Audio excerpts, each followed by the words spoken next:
Civil police officer, woman civil police officer എഴുതുന്ന നമ്മുടെ കൂട്ടുകാർക്ക് വേണ്ടിയുള്ള സ്പെഷ്യൽ ടോപ്പിക്സിന്റെ ഏറ്റവും പ്രധാനപ്പെട്ട ഒരു ടോപ്പിക്കാണ് പോക്സോ ആക്ട്.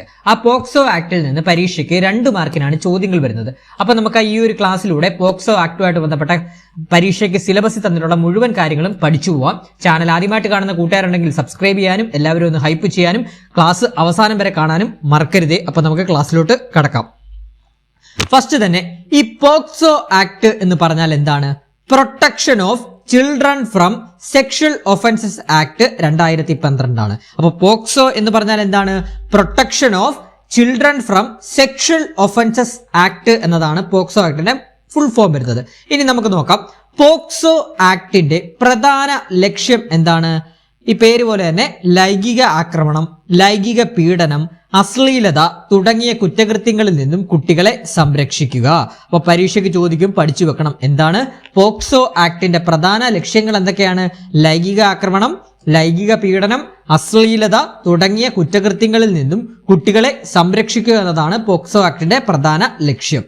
ഇനി നമ്മുടെ ഈ ഒരു പോക്സോ ആക്ട് പാസ്സായത് എന്നാണ്, അഥവാ പ്രസിഡന്റിന്റെ അംഗീകാരം ലഭിച്ചത് 2012 ജൂൺ 19 പഠിച്ചു വെക്കണേ. പോക്സോ ആക്ട് പാസ്സായത് അഥവാ പ്രസിഡന്റിന്റെ അംഗീകാരം ലഭിച്ചത് 2012 ജൂൺ 19 ഇനി ഈ ഒരു പോക്സോ നിയമം പ്രാബല്യത്തിൽ വന്നത് അഥവാ നിലവിൽ വന്നത് 2012 നവംബർ 14 നവംബർ 14 എന്താണെന്ന് അറിയാമല്ലോ. എന്താണ് നവംബർ 14? എന്താണ് പ്രത്യേകത? എന്താണ്? നമ്മുടെ ശിശുദിനമാണ്. അപ്പൊ അത് വെച്ച് കണക്ട് ചെയ്തോണം. കുട്ടികൾക്ക് വേണ്ടിയുള്ള നിയമമല്ലേ, അപ്പൊ പഠിച്ചു നോക്കണം. പോക്സോ നിയമം പ്രാബല്യത്തിൽ വന്ന ഡേറ്റ് ആണ് 2012 നവംബർ 14. ഇനി നമ്മുടെ ഈ ഒരു പോക്സോ നിയമത്തിൽ ഒപ്പുവെച്ച ഇന്ത്യൻ രാഷ്ട്രപതി പ്രതിഭ പാട്ടീലാണ് കേട്ടോ. അപ്പൊ പോക്സോ നിയമത്തിൽ ഒപ്പുവെച്ച ഇന്ത്യൻ രാഷ്ട്രപതി ആരാണ്? പ്രതിഭ പാട്ടീലാണ്. ഇനി നമ്മുടെ ഈ ഒരു പോക്സോ നിയമത്തിലെ അധ്യായങ്ങളുടെ എണ്ണം എത്രയാന്ന് പരീക്ഷയ്ക്ക് ചോദിക്കാം. 9 അധ്യായങ്ങളും 46 സെക്ഷൻസുമാണ് പോക്സോ നിയമത്തിലുള്ളത്. പഠിച്ചു വെക്കണം. അപ്പോൾ പോക്സോ നിയമം 2012 എന്തൊക്കെയാണുള്ളത്? 9 അധ്യായങ്ങളും 46 സെക്ഷൻസുമാണ് ഈ ഒരു പോക്സോ നിയമത്തിൽ ഉള്ളത്. ക്ലിയർ ആണേ? ഇനി നമുക്ക് നോക്കാം, കുട്ടികളുടെ സംരക്ഷണം ഉൾക്കൊള്ളുന്ന മന്ത്രാലയം ഏതാണ്? വനിതാ ആൻഡ് ശിശുക്ഷേമ വകുപ്പാണ് കേട്ടോ. പഠിച്ചു വെക്കണം. അപ്പൊ എന്താണ്? കുട്ടികളുടെ സംരക്ഷണം ഉൾക്കൊള്ളുന്ന മന്ത്രാലയം ഏതാണ്? വനിതാ ആൻഡ് ശിശുക്ഷേമ മന്ത്രാലയമാണ് ഈ ഒരു കുട്ടികളുടെ സംരക്ഷണവുമായിട്ട് ബന്ധപ്പെട്ട മന്ത്രാലയം. അപ്പൊ അതേ വെച്ച് തന്നെ കണക്ട് ചെയ്ത് പഠിച്ചോളൂ. നിലവിലെ കേന്ദ്ര വനിതാ ശിശുക്ഷേമ വകുപ്പ് മന്ത്രി ആരാണ്? അന്നപൂർണ ദേവിയാണ്. അപ്പൊ പഠിച്ചു വെക്കണം. നിലവിലെ കേന്ദ്ര വനിതാ ആൻഡ് ശിശുക്ഷേമ വകുപ്പ് മന്ത്രി ആരാണ്? അന്നപൂർണ ദേവിയാണ്. അതുപോലെ തന്നെ കേരളത്തിലെ വനിതാ ആൻഡ് ശിശുക്ഷേമ വകുപ്പ് മന്ത്രി ആരാണ്? ബിന്ദു കൃഷ്ണയാണ് കേട്ടോ. പുതിയതായിട്ട് വന്ന നിയമനമാണ്, അതോടെ അറിഞ്ഞിരിക്കണം. അപ്പൊ നമുക്ക് നോക്കാം, പോക്സോ നിയമത്തിന്റെ പ്രത്യേകതകൾ എന്തൊക്കെയാണ്? പോക്സോ നിയമത്തിന്റെ പ്രത്യേകതകൾ നമുക്ക് പഠിക്കേണ്ടതായിട്ടുണ്ട്. പരീക്ഷയ്ക്ക് സ്റ്റേറ്റ്മെന്റ് ആയിട്ടൊക്കെ ചോദിക്കാൻ സാധ്യത വളരെ കൂടുതലാണ്. അപ്പൊ പഠിച്ചു നോക്കണം. പോക്സോ നിയമത്തിന്റെ പ്രത്യേകതകൾ എന്താണെന്ന് നോക്കാം. ആൺ പെൺ വ്യത്യാസമില്ലാതെ ലൈംഗിക ചൂഷണത്തിന് ഇരയാകുന്ന കുട്ടികൾക്ക് നിയമസംരക്ഷണവും നീതിയും ഉറപ്പാക്കുന്ന രീതിയിലാണ് ഇന്ത്യൻ പാർലമെന്റ് ഈ നിയമം നിർമ്മിച്ചിട്ടുള്ളത്. അപ്പൊ എന്താണ്? ആൺകുട്ടിയെന്നോ പെൺകുട്ടിയെന്നോ വ്യത്യാസമില്ലാതെ ലൈംഗിക ചൂഷണത്തിന് ഇരയാകുന്ന കുട്ടികൾക്ക് നിയമസംരക്ഷണവും നീതിയും ഉറപ്പാക്കുന്ന രീതിയിലാണ് ഇന്ത്യൻ പാർലമെന്റ് ഈ നിയമം നിർമ്മിച്ചിട്ടുള്ളത്. അടുത്ത പോയിന്റ്, കുട്ടികൾക്കെതിരായ ലൈംഗിക കുറ്റകൃത്യങ്ങൾ തരംതിരിച്ചുള്ള നടപടിക്രമങ്ങളും ശിക്ഷയും ഈ നിയമം വ്യവസ്ഥ ചെയ്യുന്നു. അപ്പൊ പഠിച്ചു വെക്കണം. കുട്ടികൾക്കെതിരായ ലൈംഗിക കുറ്റകൃത്യങ്ങൾ തരംതിരിച്ചുള്ള നടപടിക്രമങ്ങളും ശിക്ഷയും ഈ നിയമം വ്യവസ്ഥ ചെയ്യുന്നു. അടുത്ത പോയിന്റ്, കുട്ടികൾക്കെതിരെയുള്ള അതിക്രമങ്ങൾ പ്രത്യേക കോടതികൾക്ക് സ്ഥാപിച്ചിട്ടുണ്ട് കേട്ടോ. അപ്പൊ കുട്ടികൾക്കെതിരെയുള്ള അതിക്രമങ്ങൾക്ക് എന്താണ്? പ്രത്യേക കോടതികൾ സ്ഥാപിച്ചിട്ടുണ്ട്. അതുപോലെ തന്നെ നടപടിക്രമങ്ങളിൽ ശിശു സൗഹാർദ്ദ നടപടികളാണ് സ്വീകരിച്ചിട്ടുള്ളത്. അപ്പൊ ഈ നിയമപ്രകാരം എന്താണ്? നടപടിക്രമങ്ങളിൽ, അതായത് പ്രൊസീജിയേഴ്സിൽ എന്താണ്? ശിശു സൗഹാർദ്ദ നടപടികളാണ് സ്വീകരിച്ചിട്ടുള്ളത്. ഇനി നമുക്ക് അടുത്ത പരീക്ഷയ്ക്ക് ചോദിക്കാൻ സാധ്യത വളരെ കൂടുതലാണ്. സ്ഥിരമായിട്ട് നമ്മുടെ പരീക്ഷകളിൽ ചോദിക്കുന്ന ഒരു ചോദ്യമാണ്, പോക്സോ നിയമപ്രകാരം കുട്ടികളായി കണക്കാക്കപ്പെടുന്ന എത്ര വയസ്സിന് താഴെയുള്ളവരെയാണ്?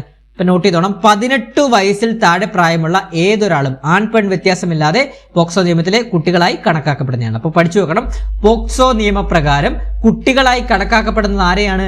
18 വയസ്സിൽ താഴെ പ്രായമുള്ള ഏതൊരാളെയും എന്താണ്? കുട്ടികളായി കണക്കാക്കപ്പെടും. അതിൽ ആൺ പെൺ വ്യത്യാസമില്ലാതെയാണ് വരുന്നത് കേട്ടോ. 18 വയസ്സിൽ താഴെ പ്രായമുള്ള എല്ലാവരെയും പോക്സോ നിയമപ്രകാരം കുട്ടികളായിട്ടാണ് കണക്കാക്കുന്നത്. അടുത്ത പോയിന്റ് നോക്കാം. പോക്സോ നിയമം അടിസ്ഥാനമായി അറിഞ്ഞിരിക്കേണ്ട കാര്യങ്ങൾ നമുക്കൊന്ന് പഠിച്ചു പോകാം. പോക്സോ നിയമം അടിസ്ഥാനമായി അറിഞ്ഞിരിക്കേണ്ട കാര്യങ്ങൾ എന്താണെന്ന് നോക്കാം. ആർക്കാണ് ഒരു പോക്സോ കേസ് റിപ്പോർട്ട് ചെയ്യാൻ കഴിയുക? മാതാപിതാക്കൾ, സർക്കാർ ഉദ്യോഗസ്ഥർ, ചൈൽഡ് ലൈൻ ഡോക്ടർ, അതുപോലെ തന്നെ ആശുപത്രി ജീവനക്കാർ, സ്കൂൾ അതോറിറ്റി, ഹോസ്റ്റൽ ജീവനക്കാർ, അധ്യാപകർ, പൊതുപ്രവർത്തകർ, കൂടാതെ ഏതൊരു കുട്ടിക്കും പൊതുജനത്തിനും റിപ്പോർട്ട് ചെയ്യാം. അപ്പോൾ പരീക്ഷയ്ക്ക് ചോദിക്കാം, താഴെ തന്നിരിക്കുന്നവയിൽ ആർക്കാണ് ഒരു പോക്സോ കേസ് റിപ്പോർട്ട് ചെയ്യാൻ കഴിയുക എന്ന് ചോദിക്കാം. ആർക്കൊക്കെയാണ്? കുട്ടിയുടെ മാതാപിതാക്കൾക്ക് എന്ന് റിപ്പോർട്ട് ചെയ്യാം, സർക്കാർ ഉദ്യോഗസ്ഥർക്ക്, ചൈൽഡ് ലൈൻ ഡോക്ടർക്ക്, ആശുപത്രി ജീവനക്കാർക്ക്, സ്കൂൾ അതോറിറ്റിക്ക്, ഹോസ്റ്റൽ ജീവനക്കാർക്ക്, അധ്യാപകർക്ക്, പിന്നെ ആർക്കാണ്? പൊതുപ്രവർത്തകർക്കും, പിന്നെ കൂടാതെ ഏതൊരു കുട്ടിക്കും എന്താണ് ഇത് റിപ്പോർട്ട് ചെയ്യാൻ സാധിക്കുന്നത്? ഏതൊരു കുട്ടിക്കും പിന്നെ നമ്മളെപ്പോലുള്ള പൊതുജനങ്ങൾക്കും റിപ്പോർട്ട് ചെയ്യാൻ സാധിക്കുന്നതാണ് കേട്ടോ. അപ്പൊ പഠിച്ചു വെക്കണം. ഇപ്പൊ ഇത്രയും പേർക്കാണ് എന്താണ് പോക്സോ കേസ് റിപ്പോർട്ട് ചെയ്യാൻ കഴിയുക. ചുരുക്കത്തിൽ പറഞ്ഞാൽ എന്താണ്? എല്ലാവർക്കും റിപ്പോർട്ട് ചെയ്യാൻ അങ്ങ് ഒരു പോക്സോ കേസ് നടന്നിട്ടുണ്ടെങ്കിൽ അത് റിപ്പോർട്ട് ചെയ്യാൻ എല്ലാവർക്കും കഴിയുമെന്നാണ് ചുരുക്കത്തിൽ പറയുന്നത് കേട്ടോ. ക്ലിയർ ആണ്? അടുത്ത പോയിന്റ് നോക്കാം. അടുത്ത പോയിന്റ് പരീക്ഷയ്ക്ക് ഇതെല്ലാം സ്റ്റേറ്റ്മെന്റ് ആയിട്ട് ചോദിക്കുന്നതാണ്. അപ്പോൾ അടുത്ത പോയിന്റ്, പോക്സോ കുറ്റകൃത്യങ്ങൾ കൃത്യസമയത്ത് റിപ്പോർട്ട് ചെയ്യാതിരുന്നാൽ സംഭവിക്കുന്നത് എന്താണെന്ന് നോക്കാം. പോക്സോ കുറ്റകൃത്യങ്ങൾ കൃത്യസമയത്ത് റിപ്പോർട്ട് ചെയ്യാത്ത പക്ഷം അതിന് ഉത്തരവാദിത്വമുള്ള സ്കൂളിലെ പ്രിൻസിപ്പൽ, ആശുപത്രിയുടെ അഡ്മിനിസ്ട്രേറ്റർ, ബാലമന്ദിരത്തിന്റെ ചുമതലയുള്ള ഉദ്യോഗസ്ഥർ തുടങ്ങിയ ഇതിന് ഉത്തരവാദിത്തപ്പെട്ട എല്ലാവരും പ്രേരണാ കുറ്റത്തിൽ പ്രതി ചേർക്കപ്പെടും. അപ്പൊ നമുക്ക് ഇത് വളരെ സിമ്പിൾ ആയിട്ട് തന്നെ പഠിക്കാൻ സാധിക്കുന്നത്. എന്ന് വെച്ചാൽ പോക്സോ എന്ന് പറയുമ്പോൾ 18 വയസ്സ് താഴെയുള്ള കുട്ടികളാണല്ലോ. കുട്ടികൾ കൂടുതൽ എവിടെയാണ് വരുന്നത്? സ്കൂളിൽ, അല്ലെങ്കിൽ എന്താണ് ആശുപത്രികൾ, അല്ലെങ്കിൽ എന്താണ് ബാലമന്ദിരങ്ങളിലൊക്കെയാണ്. അപ്പൊ ഒരു സ്കൂളിൽ വെച്ചൊരു പോക്സോ കേസ് വരുവാണെങ്കിൽ അത് റിപ്പോർട്ട് ചെയ്യാത്ത പക്ഷം, പോക്സോ കുറ്റകൃത്യങ്ങൾ കൃത്യസമയത്ത് റിപ്പോർട്ട് ചെയ്യാത്ത പക്ഷം അതിന് ഉത്തരവാദിത്വമുള്ള സ്കൂളിലെ പ്രിൻസിപ്പൽ, അതുപോലെ തന്നെ ആശുപത്രിയുടെ അഡ്മിനിസ്ട്രേറ്റർ, ബാലമന്ദിരത്തിന്റെ ചുമതലയുള്ള ഉദ്യോഗസ്ഥൻ തുടങ്ങിയവർ ഇതിന് ഉത്തരവാദിത്തപ്പെട്ടവർ ആണ്.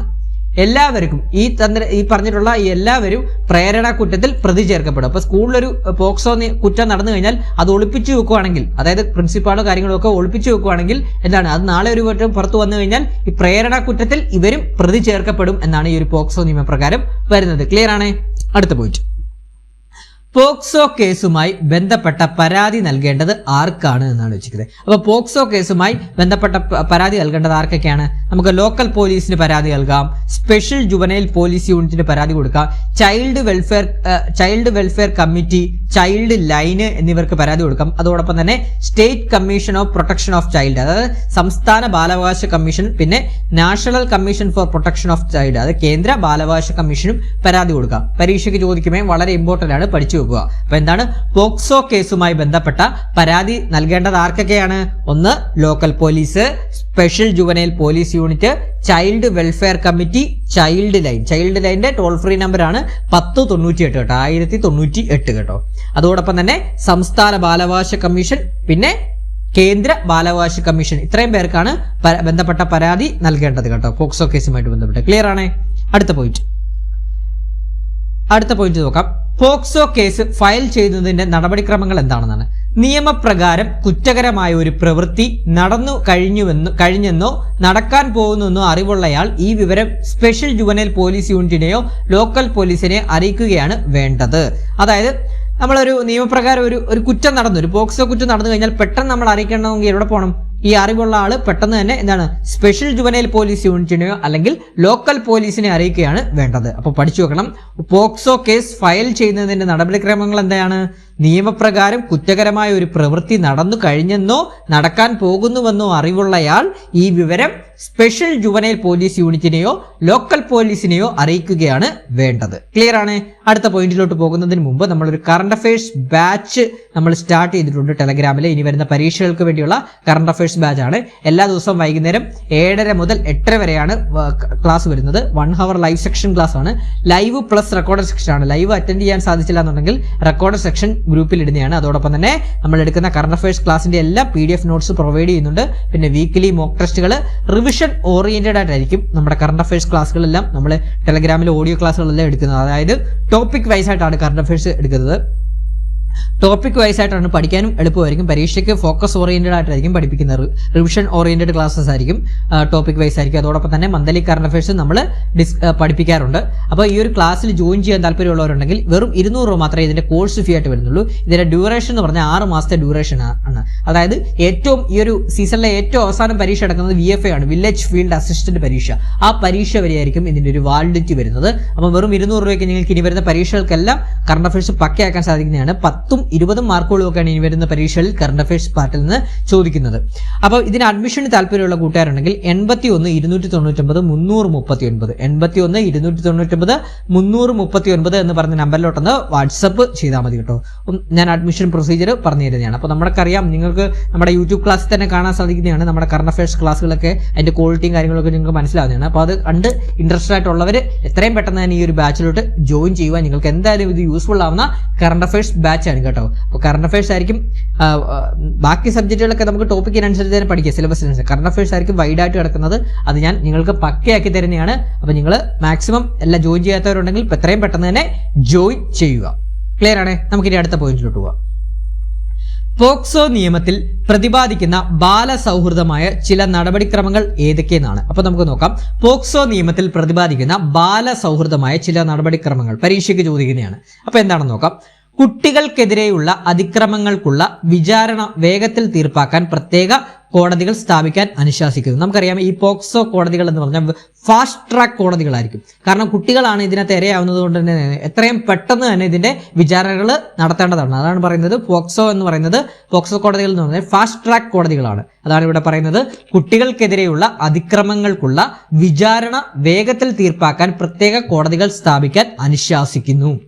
അടുത്ത പോയിന്റ്, കുട്ടികളുടെ വ്യക്തിത്വം വെളിപ്പെടുത്തുന്നതും താല്പര്യങ്ങൾക്ക് വിരുദ്ധമാകുന്നതും മാധ്യമ റിപ്പോർട്ടുകൾ വിലക്കുന്നു കേട്ടോ. അതുകൊണ്ടൊന്ന് പഠിച്ചു വെക്കണം. നമുക്കറിയാം, ഇങ്ങനെയുള്ള കേസുകളിൽപ്പെട്ട കുട്ടികളുടെ ഒന്നും ഡീറ്റെയിൽസ് നമുക്ക് പൊതുമധ്യത്തിലോ ഒന്നും പറയാനോ അതുപോലെ തന്നെ മാധ്യമങ്ങൾക്ക് റിപ്പോർട്ട് ചെയ്യാനോ വിലക്കൊണ്ടയാണ് കേട്ടോ. ഈ നിയമപ്രകാരം വിലക്കുന്നു. അതാണ് പറയുന്നത്. കുട്ടികളുടെ വ്യക്തിത്വം വെളിപ്പെടുത്തുന്നതും താല്പര്യങ്ങൾക്ക് വിരുദ്ധമാകുന്നതുമായ മാധ്യമ റിപ്പോർട്ടുകൾ വിലക്കുന്നു. അടുത്ത പോയിന്റ്, മൊഴി രേഖപ്പെടുത്തുന്നത് കുട്ടിയുടെ വീട്ടിലോ അല്ലെങ്കിൽ കുട്ടിക്ക് കൂടുതൽ അഭികാമ്യമെന്ന് തോന്നുന്ന മറ്റേതെങ്കിലും സ്ഥലത്ത് വെച്ചോ ആയിരിക്കണം. നമുക്കറിയാം, ഈ പോക്സോ ആക്ട് പ്രകാരം ഇരയായിട്ട് വരുന്നത് നമ്മുടെ കുട്ടിയാണ് ഇരയായിട്ട് വരുന്നത്, കൊച്ചുകുട്ടിയാണ്. അപ്പോൾ ആ കൊച്ചുകുട്ടി മൊഴി രേഖപ്പെടുത്തുന്ന എവിടെയായിരിക്കും? കുട്ടിയുടെ വീട്ടിലോ അല്ലെങ്കിൽ കുട്ടിക്ക് കൂടുതൽ അഭികാമ്യമെന്ന് തോന്നുന്ന മറ്റേതെങ്കിലും സ്ഥലത്ത് വെച്ചോ ആയിരിക്കും മൊഴി രേഖപ്പെടുത്തുന്നത്. ഈ കുട്ടിയെ വിളിച്ച് നമുക്ക് പോലീസ് സ്റ്റേഷനിൽ കൊണ്ടുവന്ന് മൊഴി രേഖപ്പെടുത്താൻ സാധിക്കുമോ? ഇല്ല. അതുകൊണ്ട് കുട്ടിക്ക് ഏതാണ് അഭികാമ്യമെന്ന് തോന്നുന്ന മറ്റേതെങ്കിലും സ്ഥലത്ത് വെച്ചോ അല്ലെങ്കിൽ കുട്ടിയുടെ വീട്ടിൽ വെച്ചോ ആയിരിക്കണം മൊഴി രേഖപ്പെടുത്തണമെന്നാണ് ഈ നിയമപ്രകാരം പറയുന്നത്. അടുത്ത പോയിന്റ്, സബ് ഇൻസ്പെക്ടർ റാങ്കിൽ കുറയാത്ത ഒരു വനിതാ പോലീസ് ഉദ്യോഗസ്ഥയെ മൊഴി രേഖപ്പെടുത്താൻ ചുമതലപ്പെടുത്തണം. യൂണിഫോം പാടില്ല. അതോടെ നോട്ട് ചെയ്തോണം. ഇത് പരീക്ഷയ്ക്ക് ചോദിച്ചിട്ടുള്ളതാണ് കേട്ടോ. അപ്പോൾ പഠിച്ചു വെക്കണം. നമ്മൾ പോക്സോ ആക്ടിൽ ഇരയായ ഒരു കുട്ടിയുടെ മൊഴി എടുക്കാൻ പോകുമ്പോൾ സബ് ഇൻസ്പെക്ടർ റാങ്കിൽ, നോട്ട് ചെയ്തോണേ, സബ് ഇൻസ്പെക്ടർ റാങ്കിൽ കുറയാത്ത ഒരു വനിതാ പോലീസ് ഉദ്യോഗസ്ഥയായിരിക്കണം മൊഴി രേഖപ്പെടുത്താൻ ചുമതലപ്പെടുത്തേണ്ടത് കേട്ടോ. അതുപോലെ തന്നെ ഈ മൊഴി എടുക്കാൻ പോകുന്ന പോലീസുകാർ യൂണിഫോം ഇടാൻ പാടില്ല. നമുക്കറിയാം, കുട്ടിയാകുമ്പം യൂണിഫോം ഒക്കെ കണ്ട കൊച്ചുകുട്ടികൾക്ക് അത് പേടി വരത്തില്ലേ? ആ പേടി വരാതെ അവരോട് കൂടി ഒരു ബാലസൗഹൃദമായ ഒരു നടപടിയുടെ ഭാഗമായിട്ട് എന്താണ്, യൂണിഫോം പാടില്ല. കുട്ടിയുടെ മൊഴി എടുക്കുന്ന സമയത്ത് യൂണിഫോം പാടില്ല. അടുത്ത പോയിന്റ്, 30 ദിവസത്തിനുള്ളിൽ കുട്ടിയുടെ മൊഴി രേഖപ്പെടുത്തണം. പരീക്ഷയ്ക്ക് ചോദിച്ചിട്ടുള്ളതാണ്. അപ്പം ഒരു ഇൻസിഡന്റ് നടന്നു കഴിഞ്ഞ് 30 ദിവസത്തിനുള്ളിൽ കുട്ടിയുടെ മൊഴി രേഖപ്പെടുത്തണം. കോടതി കൂട്ടുവിചാരണ 1 വർഷത്തിനുള്ളിൽ പൂർത്തിയാക്കണമെന്ന് നിർദ്ദേശിച്ചിരിക്കുന്നു കേട്ടോ. കോടതിയിൽ കൂട്ടുവിചാരണ 1 വർഷത്തിനുള്ളിൽ പൂർത്തിയാക്കണം എന്ന് നിർദ്ദേശിച്ചിരിക്കുന്നു. ഇനി നമ്മുടെ ഈ ഒരു പോക്സോ ആക്ട് 2012 പോക്സോ ആക്ട് ഒന്ന് ഭേദഗതി ചെയ്താൽ ഒരു വട്ടം, അതായത് പോക്സോ ഭേദഗതി നിയമം 2019 ഭേദഗതി ചെയ്താൽ അതെന്താണെന്ന് നോക്കാം നമുക്ക്.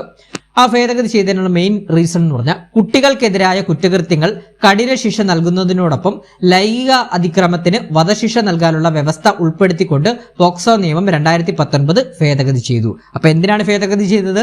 കുട്ടികൾക്കെതിരായ കുറ്റകൃത്യങ്ങൾക്ക് കഠിന ശിക്ഷ നൽകുന്നതിനോടൊപ്പം ലൈംഗിക അതിക്രമങ്ങൾക്ക് വധശിക്ഷ നൽകാനുള്ള വ്യവസ്ഥ ഉൾപ്പെടുത്തിക്കൊണ്ട് പോക്സോ നിയമം 2019 ഭേദഗതി ചെയ്തു.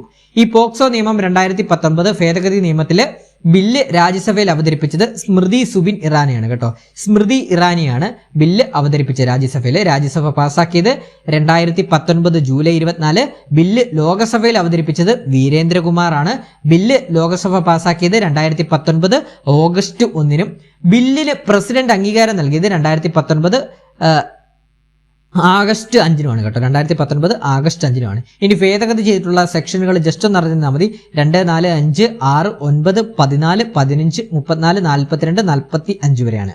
ഇതൊക്കെ ജസ്റ്റ് ഒന്ന് അറിഞ്ഞാൽ മതി ഭേദഗതി ചെയ്തിട്ടുള്ള സെക്ഷനുകൾ. ഇനി നമുക്ക് പരീക്ഷയ്ക്ക് ചോദിക്കുന്നത് ഇനിയിപ്പോൾ പ്രധാന സെക്ഷനുകളാണ്, പ്രധാന വകുപ്പുകൾ, പോക്സോ ആക്ടിലെ പ്രധാന വകുപ്പുകൾ ഏതൊക്കെയാണെന്ന് നോക്കാം. നമുക്ക് സിലബസിൽ തന്നിട്ടുള്ള സെക്ഷൻസ് മാത്രമേ നമ്മൾ ഡിസ്കസ് ചെയ്യുന്നുള്ളൂ. അപ്പോൾ അത് മാത്രം നമ്മൾ പഠിച്ചാൽ മതി. പരീക്ഷയ്ക്കും അത് മാത്രമേ ചോദിക്കത്തുള്ളൂ. അപ്പോൾ പഠിച്ചു വെക്കണം. ആദ്യം സെക്ഷൻ 1. നമുക്കറിയാം ഏതൊരു നിയമത്തിന് സെക്ഷൻ 1 എന്ന് പറഞ്ഞാൽ എന്താണ്? ചുരുക്കപ്പേരും വ്യാപ്തിയും പ്രാരംഭവുമാണ്. അതായത് ഷോർട്ട് ലൈറ്റിൽ എക്സ്റ്റെൻഡ് കമൻസ്മെന്റ് ആണ്. അതായത് സെക്ഷൻ 1 എന്ന് പറയുമ്പോൾ നിർവചനങ്ങളൊക്കെയാണ് വരുന്നത്, ചുരുക്കപ്പേരും വ്യാപ്തിയും പ്രാരംഭവും.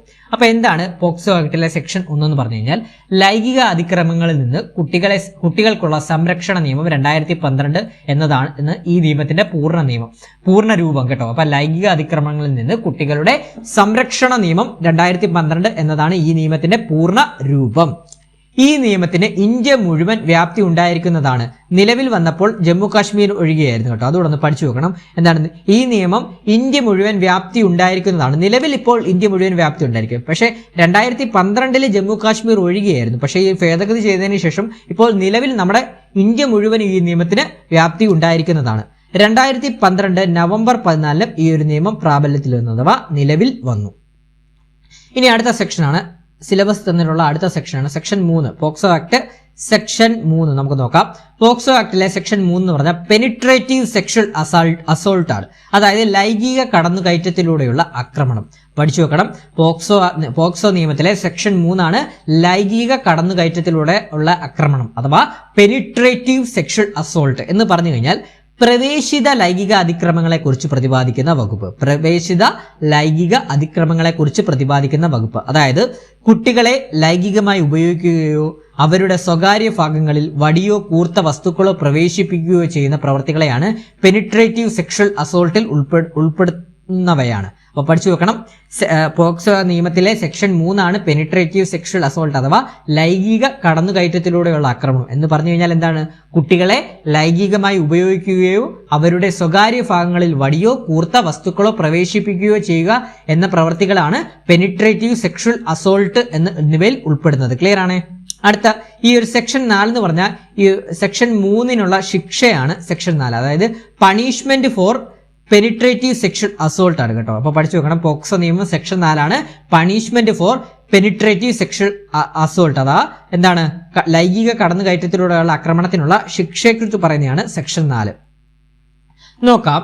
2019 പോക്സോ ആക്ട് ഭേദഗതി നിയമപ്രകാരം സെക്ഷൻ 4 വന്നിട്ടുള്ള മാറ്റങ്ങൾ. സെക്ഷൻ 4 എന്നതിന് 4(1) എന്ന് പുനർനാമകരണം ചെയ്തു. പഠിച്ചു വെക്കണം. അപ്പൊ ഇനി പരീക്ഷയ്ക്ക് ചോദിക്കുന്നത് punishment for penetrative sexual assault എന്ന് പറഞ്ഞാൽ section 4 punishment for penetrative sexual assault ഉള്ള ശിക്ഷ എന്നുള്ളതിന് സെക്ഷൻ 4(1) എന്നാണ് കേട്ടോ. അതാണ് പറയുന്നത്.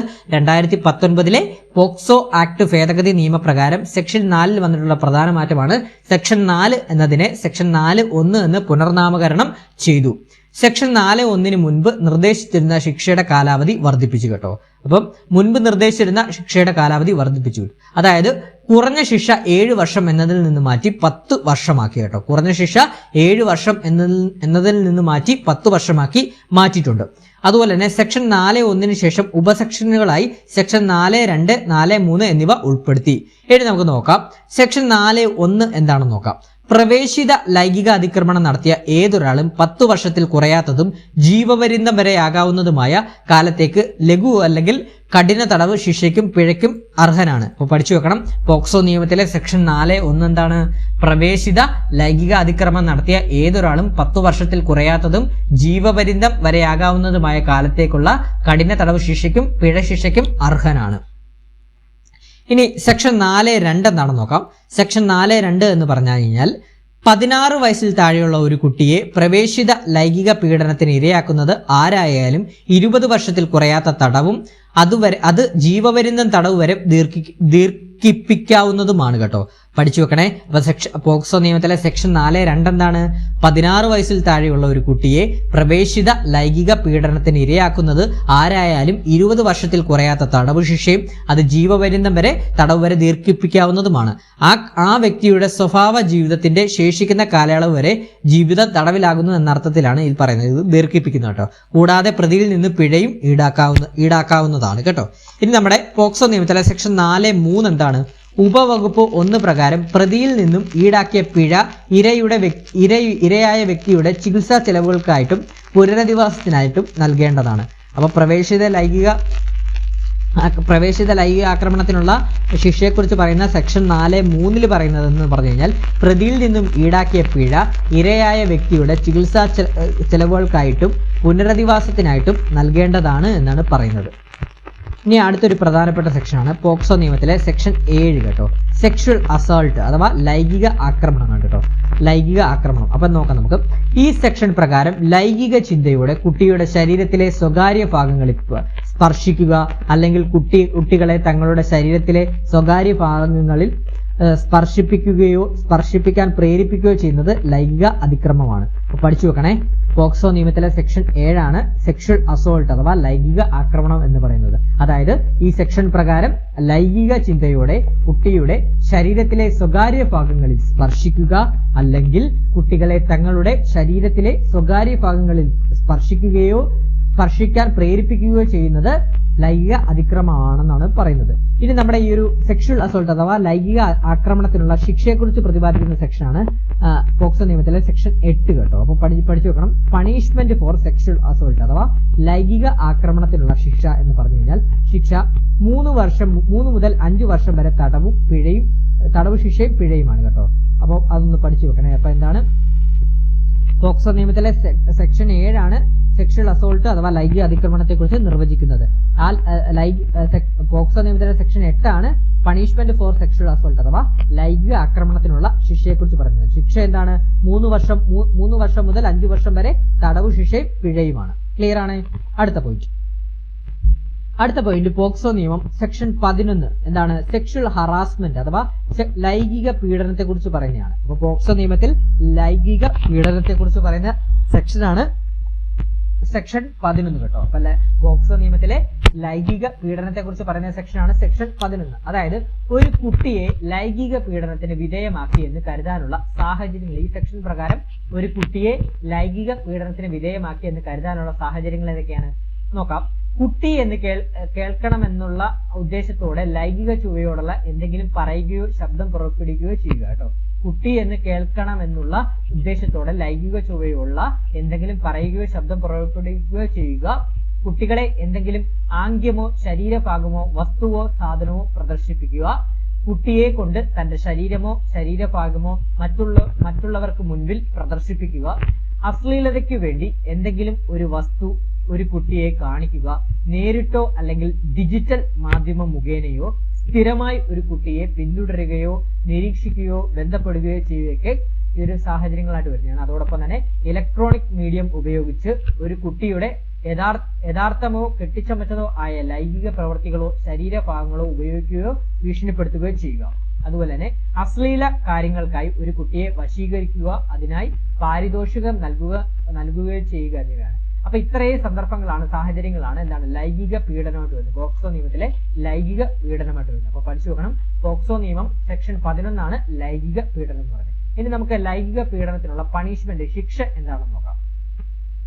ശിക്ഷയെ കുറിച്ച് പറഞ്ഞത് സെക്ഷൻ 12 കേട്ടോ. അപ്പൊ പോക്സോ നിയമത്തിലെ section 12 punishment for sexual harassment അഥവാ ലൈംഗിക പീഡനത്തിനുള്ള ശിക്ഷ എന്നാണ് നോക്കാം. അതിനുള്ള ശിക്ഷ എന്ന് പറഞ്ഞാൽ 3 വർഷം വരെ തടവും പിഴയുമാണ് കേട്ടോ. 3 വർഷം വരെ തടവും പിഴയുമാണ്. അടുത്ത ചോദ്യം നോക്കാം.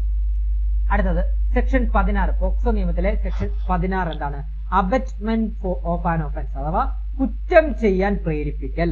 പഠിച്ചു നോക്കണേ. പോക്സോ നിയമത്തിലെ കുറ്റം ചെയ്യാൻ പ്രേരിപ്പിക്കലുമായിട്ട് ബന്ധപ്പെട്ട സെക്ഷൻ ഏതാണ്? സെക്ഷൻ 16 എന്താണെന്ന് നോക്കാം. കുറ്റകൃത്യം ചെയ്യാൻ പ്രേരിപ്പിക്കൽ എന്നതുകൊണ്ട് അർത്ഥമാക്കുന്നത് ഒരു കുറ്റകൃത്യം ചെയ്യാൻ ഒരാളെ പ്രേരിപ്പിക്കുക, ഒരു കുറ്റകൃത്യം ചെയ്യാൻ ഒന്നോ അതിലധികമോ ആൾക്കാരുമായി ഗൂഢാലോചനയിൽ ഏർപ്പെടുക, നിയമവിരുദ്ധമായ ഒരു കാര്യത്തിന് മനഃപൂർവ്വം സഹായം നൽകുക. അപ്പൊ എന്താണ് പോക്സോ നിയമം സെക്ഷൻ 16 ആണ് കുറ്റം ചെയ്യാൻ പ്രേരിപ്പിക്കലുമായിട്ട് ബന്ധപ്പെട്ട സെക്ഷൻ. ഇനി അടുത്ത സെക്ഷൻ നോക്കാം. സിലബസിലുള്ള അടുത്ത സെക്ഷൻ ആണ് സെക്ഷൻ 22 കേട്ടോ. പോക്സോ നിയമം സെക്ഷൻ 22, അതായത് punishment for false complaint or false information, അതായത് വ്യാജ വിവരങ്ങൾക്കും വ്യാജ പരാതികൾക്കുമുള്ള ശിക്ഷയാണ്. അതായത് പോക്സോ നിയമത്തിലെ വ്യാജ വിവരങ്ങൾക്കും വ്യാജ പരാതികൾക്കുമുള്ള ശിക്ഷയെക്കുറിച്ച് പ്രതിപാദിക്കുന്ന സെക്ഷനാണ് സെക്ഷൻ 22. അതായത് നമുക്ക് നോക്കാം. ആരെയെങ്കിലും അപമാനിക്കാനായി പോക്സോ ആക്ടിലെ വകുപ്പ് 3, 5, 7, 9 എന്നിവ പ്രകാരമുള്ള കുറ്റം ചെയ്തതായി വ്യാജ വിവരം നൽകുകയോ അപമാനിക്കുകയോ ഭീഷണിപ്പെടുത്തുകയോ ചെയ്യുന്ന വ്യക്തികൾക്കുള്ള ശിക്ഷ 6 മാസം തടവോ പിഴയോ അല്ലെങ്കിൽ ഇവ രണ്ടുമോ ലഭിക്കുന്നതാണ് കേട്ടോ. അപ്പൊ പോക്സോ ആക്ടിലെ സെക്ഷൻ 22 ആണ് എന്താണ് വ്യാജ പരാതികൾക്കുള്ള ശിക്ഷയെക്കുറിച്ച് പ്രതിപാദിക്കുന്നത്. ഇതില് ഇങ്ങനെ ഒരു വ്യാജമായിട്ട് ഒരാൾ പരാതി പറയുവാണെങ്കിൽ വ്യാജ വിവരം നൽകുകയോ അപമാനിക്കുകയോ ഭീഷണിപ്പെടുത്തുകയോ ചെയ്യുന്ന വ്യക്തികൾക്കുള്ള ശിക്ഷയാണ് എന്താണ് പരീക്ഷയ്ക്ക് ചോദിച്ചിട്ടുള്ളതാണ് 6 മാസം വരെ തടവോ പിഴയോ അല്ലെങ്കിൽ ഇവ രണ്ടുമോ ലഭിക്കുന്നതാണ്. അപ്പൊ വ്യാജ പരാതി നൽകിയാൽ 6 മാസം തടവോ പിഴയോ അല്ലെങ്കിൽ ഇവ രണ്ടുമോ ലഭിക്കാവുന്ന കുറ്റകൃത്യമാണ്. അതോടൊപ്പം തന്നെ സെക്ഷൻ 22 പ്രകാരം വ്യാജ വിവരം നൽകുന്നത് ഒരു കുട്ടിയാണെങ്കിൽ ഒരു ശിക്ഷയും നൽകാൻ പാടില്ല. അത് പഠിച്ചു വെക്കണേ, പരീക്ഷയ്ക്ക് ചോദിക്കുകയാണ്. അപ്പൊ പോക്സോ നിയമം സെക്ഷൻ 22 പ്രകാരം വ്യാജ വിവരം നൽകുന്നത് ഒരു കുട്ടിയാണെങ്കിൽ എന്താണ് ഒരു ശിക്ഷയും നൽകാൻ പാടില്ല. പക്ഷേ ഒരു മുതിർന്ന വ്യക്തി ഒരു കുട്ടിക്കെതിരെ വ്യാജ പരാതി നൽകിയാൽ ആ വ്യക്തിക്ക് ലഭിക്കുന്ന ശിക്ഷ 1 വർഷം വരെ തടവോ പിഴയോ അല്ലെങ്കിൽ ഇവ രണ്ടും കൂടിയോ. അപ്പൊ ഇത് തമ്മിൽ കൺഫ്യൂസ് ചെയ്യരുത് കേട്ടോ, കൺഫ്യൂഷൻ ആക്കുമല്ലോ. ഇപ്പം എക്സാമ്പിൾ പറയുകയാണെങ്കിൽ ഫസ്റ്റ് ഞാൻ പറഞ്ഞത് 6 മാസം വരെ തടവോ പിഴയോ ലഭിക്കാവുന്ന ഒരു സന്ദർഭം എന്ന് പറഞ്ഞാൽ ഒരു മുതിർന്ന വ്യക്തി മറ്റൊരു മുതിർന്ന വ്യക്തിക്കെതിരെ ഒരു പോക്സോ കേസ് വ്യാജമായിട്ട് ഉണ്ടാക്കുകയാണെങ്കിൽ അദ്ദേഹത്തിന് ലഭിക്കുന്ന കുറ്റകൃത്യമാണ്, അദ്ദേഹത്തിന് ലഭിക്കുന്ന ശിക്ഷയാണ് 6 മാസം വരെ തടവോ പിഴയോ അല്ലെങ്കിൽ ഇവ രണ്ടും ലഭിക്കുന്നതാണ്. ഇനി ഈ ഒരു സെക്ഷൻ 22 പ്രകാരം വ്യാജ വിവരം നൽകുന്നത് ഒരു കുട്ടിയാണെങ്കിൽ, വ്യാജ വിവരം നൽകുന്നത് ഒരു കുട്ടിയാണെങ്കിൽ ഒരു ശിക്ഷയും നൽകാൻ പാടില്ല. കുട്ടിയാണ് വ്യാജ വിവരം നൽകുന്നെങ്കിൽ ഒരു ശിക്ഷയും നൽകാൻ പാടില്ല. പക്ഷേ ഒരു മുതിർന്ന വ്യക്തി ഒരു കുട്ടിക്കെതിരെ വ്യാജ പരാതി നൽകിയാൽ ആ വ്യക്തിക്ക് ലഭിക്കുന്ന ശിക്ഷ 1 വർഷം വരെ തടവോ പിഴയോ അല്ലെങ്കിൽ ഇവ രണ്ടും കൂടിയോ ലഭിക്കാവുന്ന കുറ്റകൃത്യമാണ്. ക്ലിയർ ആണ്? പരീക്ഷയ്ക്ക് സ്ഥിരമായിട്ട് ചോദിക്കുന്ന ഒരു പോയിന്റ് ആണ് എന്താണ് വ്യാജ പരാതികളുമായിട്ട് ബന്ധപ്പെട്ട ഒരു ചോദ്യം കേട്ടോ. ഇനി നമുക്ക് നോക്കാം അടുത്ത ചോദ്യം. സെക്ഷൻ 23 ആണ് പോക്സോ നിയമത്തിലെ സെക്ഷൻ 23. പ്രൊസീജിയർ ഓഫ് മീഡിയ ആണ്. പ്രൊസീജിയർ ഫോർ മീഡിയ, അതായത് മാധ്യമങ്ങൾക്കുള്ള നടപടിക്രമത്തെക്കുറിച്ച് നിർവചിക്കുന്ന സെക്ഷനാണ് സെക്ഷൻ 23. എന്താണെന്ന് നോക്കാം. അപൂർണവും ആധികാരികവും അല്ലാത്ത വിവരങ്ങളുടെ അടിസ്ഥാനത്തിൽ ഒരു കുട്ടിയുടെ അഭിമാനത്തിനും സ്വകാര്യതയ്ക്കും കോട്ടം വരുത്തുന്നതുമായ വിവരങ്ങൾ മാധ്യമം വഴി പരസ്യപ്പെടുത്തരുത്. എന്താണ് അപൂർണവും ആധികാരികവും അല്ലാത്ത വിവരങ്ങളുടെ അടിസ്ഥാനത്തിൽ ഒരു കുട്ടിയുടെ അഭിമാനത്തിനും സ്വകാര്യതയ്ക്കും കോട്ടം വരുത്തുന്നതുമായ വിവരങ്ങൾ മാധ്യമങ്ങൾ വഴി പരസ്യപ്പെടുത്തരുത്. അടുത്ത പോയിന്റ്, മാധ്യമത്തിലെ റിപ്പോർട്ടിലൂടെ ഒരു കുട്ടിയെ തിരിച്ചറിയുന്ന തരത്തിൽ അയാളുടെ പേര്, വിലാസം, ഫോട്ടോ, കുടുംബ വിവരങ്ങൾ, സ്കൂൾ, അയൽപ്പക്കങ്ങൾ അല്ലെങ്കിൽ കുട്ടിയെ തിരിച്ചറിയാൻ സഹായിക്കുന്ന മറ്റു വിവരങ്ങൾ അടങ്ങിയ റിപ്പോർട്ടുകൾ വെളിപ്പെടുത്തിയാൽ ലഭിക്കുന്ന ശിക്ഷ 6 മാസം മുതൽ 1 വർഷം വരെ തടവിനും പിഴയ്ക്കും അല്ലെങ്കിൽ രണ്ടും കൂടി ലഭിക്കാവുന്ന കുറ്റകൃത്യമാണ് കേട്ടോ. അപ്പൊ സെക്ഷൻ 23 പ്രകാരം കുട്ടിയെക്കുറിച്ചുള്ള വിവരങ്ങൾ ഒക്കെ വെളിപ്പെടുത്തിയാൽ ലഭിക്കുന്ന ശിക്ഷ എന്താണ് 6 മാസം മുതൽ 1 വർഷം വരെ തടവ് ശിക്ഷയും ബാക്കി പിഴയും ലഭിക്കാവുന്ന കുറ്റകൃത്യമാണ്. ക്ലിയർ ആണ്? അത് കണക്ട് ചെയ്തുള്ള ഒരു പോയിന്റ് ആണ്. എന്നാൽ കേസ് വിചാരണ ചെയ്യുന്ന സ്പെഷ്യൽ കോടതിക്ക് കുട്ടിയുടെ താല്പര്യപ്രകാരം വെളിപ്പെടുത്തൽ നടത്താമെന്നാണ് പറഞ്ഞത് കേട്ടോ. അപ്പൊ അതിൽ വേറൊരു കണ്ടീഷനും ഉണ്ട്. എന്താണ്? എന്നാൽ കേസ് വിചാരണ ചെയ്യുന്ന സ്പെഷ്യൽ കോടതിക്ക് കുട്ടിയുടെ താല്പര്യപ്രകാരം കാരണം വെളിപ്പെടുത്തലുകൾ നടത്താം. ഒരു പ്രസാധകനോ മാധ്യമത്തിന്റെ ഉടമയോ ഒറ്റയ്ക്കും കൂട്ടായും അവരുടെ ജീവനക്കാർ ചെയ്യുന്ന കുറ്റകൃത്യങ്ങൾക്കും വീഴ്ചകൾക്കും ബാധ്യസ്ഥരായിരിക്കും കേട്ടോ. അപ്പൊ നമുക്കറിയാം ഒരു ന്യൂസ് ചാനലിൽ ഒരാള് ഈ പ്രൊസീജിയർ ഓഫ് നടപടിക്രമങ്ങളൊന്നും പാലിച്ചില്ല എന്നുണ്ടെങ്കിൽ എന്താണ് ആ മാധ്യമത്തിന്റെ ഉടമയോ ഒറ്റയ്ക്കും കൂട്ടായും അവരുടെ ജീവനക്കാർ ചെയ്യുന്ന കുറ്റകൃത്യങ്ങൾക്കും വീഴ്ചകൾക്കും ബാധ്യസ്ഥനായിരിക്കും. അപ്പോൾ ഒരു റിപ്പോർട്ടർ ചെയ്യുന്ന കുറ്റകൃത്യങ്ങൾക്ക് എന്താണ് ആ ഉടമയും ബാധ്യസ്ഥൻ ആയിരിക്കുമെന്നാണ് ഈ ഒരു പോക്സോ നിയമത്തിലെ പ്രൊസീജിയർ ഓഫ് ആക്ട് അതായത് പ്രൊസീജിയർ ഫോർ മീഡിയ മാധ്യമങ്ങളുടെ നടപടിക്രമങ്ങളിൽ പറയുന്നത്. ക്ലിയർ ആണ്? ഓക്കെ ആണ്? അപ്പൊ നമുക്ക് സെക്ഷൻസ് പെട്ടെന്ന് ഒന്നുകൂടെ പറഞ്ഞിട്ട് ക്ലാസ് വൈൻഡപ്പ് ചെയ്യാം. നോക്കാം നമ്മള് പ്രധാനപ്പെട്ട സെക്ഷൻസ് നമ്മൾ ഏതൊക്കെയാണ് പഠിച്ചത്. സെക്ഷൻ 1 പറഞ്ഞത് എന്താണ്? ചുരുക്കപ്പേരും വ്യാപ്തിയും പ്രാരംഭമാണ്. അതായത് ഈ നിയമം ഇന്ത്യൻ മുഴുവൻ വ്യാപ്തി ഉണ്ടായിരിക്കുന്നതാണ്. അതുപോലെ തന്നെ സെക്ഷൻ 3 എന്താണ് പോക്സോ നിയമം സെക്ഷൻ 3 പെനിട്രേറ്റീവ് സെക്ഷൽ അസൾട്ട് അഥവാ ലൈംഗിക കടന്നുകയറ്റത്തിലുള്ള ആക്രമണത്തെ കുറിച്ചാണ് സെക്ഷൻ 3 പറയുന്നത്. Section 4 punishment for penetrative sexual assault ആണ് സെക്ഷൻ 4 പറയുന്നത്.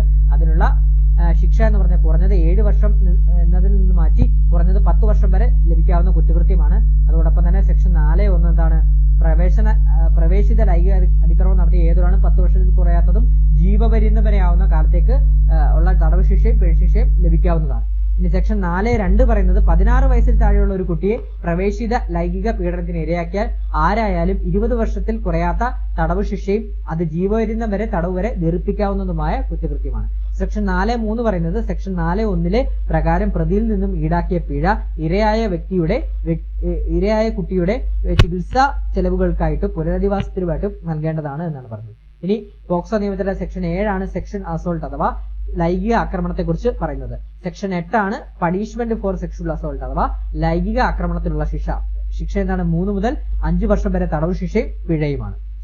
ഇനി സെക്ഷൻ 11 പോക്സോ നിയമത്തിലെ സെക്ഷൻ 11 സെക്ഷൽ ഹറാസ്മെന്റ് അഥവാ ലൈംഗിക പീഡനത്തെ കുറിച്ച് പറയുന്നത്. ആ section 12 punishment for sexual harassment അഥവാ ലൈംഗിക പീഡനത്തിനുള്ള ശിക്ഷയെക്കുറിച്ച് പറഞ്ഞാണ് സെക്ഷൻ 12. ശിക്ഷ എന്താണ്, 3 വർഷം വരെ തടവും പിഴയും ലഭിക്കാവുന്ന കുറ്റകൃത്യമാണ്. ഇനി section 16 abetment for of an offence അഥവാ കുറ്റം ചെയ്യൽ പ്രേരിപ്പിക്കലുമായി ബന്ധപ്പെട്ട സെക്ഷനാണ് സെക്ഷൻ 16.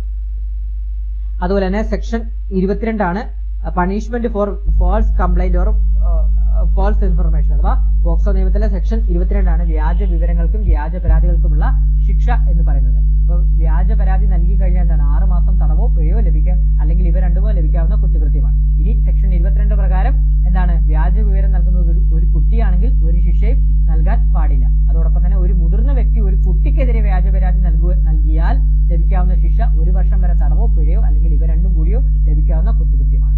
അതുപോലെ തന്നെ സെക്ഷൻ 23 പ്രൊസീജിയർ ഓഫ് മാധ്യമങ്ങൾക്കുള്ള നടപടിക്രമമാണ്. അതായത് ഒരു കേസിൽപ്പെട്ട അതായത് വിചാരണ നടക്കുന്ന സമയത്ത് ഒരു കുട്ടിയുടെ പേരോ വിവരങ്ങളോ ഒന്നും വെളിപ്പെടുത്താൻ പാടില്ല. അങ്ങനെ വെളിപ്പെടുത്തി കഴിഞ്ഞാൽ എന്താണ്, 6 മാസം മുതൽ 1 വർഷം വരെ തടവിനും പിഴയ്ക്കും അല്ലെങ്കിൽ രണ്ടിനും കൂടി ശിക്ഷ ലഭിക്കാവുന്നതാണ്. അതോടൊപ്പം തന്നെ ഒരു കുട്ടി ചെയ്യുന്ന അതായത് മാധ്യമത്തിന്റെ ഒരു റിപ്പോർട്ടർ വെളിപ്പെടുത്തിയ വിവരങ്ങൾക്ക് ആ മാധ്യമത്തിന്റെ ഉടമയും ആ വീഴ്ചകൾക്ക് ബാധ്യസ്ഥരായിരിക്കും. അതായത് ഈ പ്രൊസീജിയർ ഫോർ മീഡിയയിൽ മാധ്യമങ്ങൾക്കുള്ള നടപടിക്രമങ്ങളിലെ വീഴ്ച വരുത്തുന്ന ഒരു റിപ്പോർട്ടർ ആണെങ്കിൽ പോലും അതിന്റെ മാധ്യമ സ്ഥാപനത്തിന്റെ ഉടമയ്ക്കും അതിന് ബാധ്യസ്ഥൻ ആയിരിക്കും എന്നാണ് പറയുന്നത്. അപ്പൊ നമ്മൾ ഇന്നത്തെ ക്ലാസ്സിൽ പഠിച്ചത് പോക്സോ നിയമവുമായിട്ട് ബന്ധപ്പെട്ട ഒരു റിവിഷൻ ക്ലാസ് ആണ്. ഇത് നിങ്ങൾക്ക് ഉപകാരപ്പെട്ടു എന്ന് വിശ്വസിക്കുന്നു. ക്ലാസ് ഇഷ്ടപ്പെട്ടാൽ ലൈക്ക് ചെയ്യാനും അതോടൊപ്പം തന്നെ എല്ലാവരും ഒന്ന് അഭിപ്രായങ്ങൾ കമന്റ് ബോക്സിൽ രേഖപ്പെടുത്താനും ആദ്യമായിട്ട് കാണുന്ന കൂട്ടുകാരുണ്ടെങ്കിൽ ഒന്ന് സബ്സ്ക്രൈബ് ചെയ്യാനും ബാക്കിയുള്ള കൂട്ടുകാർക്ക് ഷെയർ ചെയ്ത് കൊടുക്കാനും അതുപോലെ തന്നെ ഹൈപ്പ് ചെയ്യാനും മറക്കരുതേ. അപ്പോൾ ഈ ഒരു ക്ലാസ് വളരെയധികം യൂസ്ഫുൾ ആയെങ്കിൽ ഒന്ന് കമന്റ് ചെയ്യാൻ മറക്കരുതേ. അതോടൊപ്പം തന്നെ ബാക്കിയുള്ള ആക്ടുകളുടെയും റിവിഷൻ ക്ലാസ്സുകൾ നിങ്ങൾ ആവശ്യപ്പെടുന്ന മുറയ്ക്ക് നമ്മൾ അപ്ലോഡ് ചെയ്യുന്നതാണ്. ഇപ്പോൾ കേരള പോലീസ് ആക്ടിന്റെ ക്ലാസ് വേണമെങ്കിൽ അല്ലെങ്കിൽ NDPS ആക്ടിന്റെ ക്ലാസ് വേണമെന്നുണ്ടെങ്കിൽ ഒന്ന് കമന്റ് ബോക്സിൽ രേഖപ്പെടുത്തണേ. അപ്പം ക്ലാസ് അവസാനം വരെ കണ്ട എല്ലാവർക്കും താങ്ക് യു.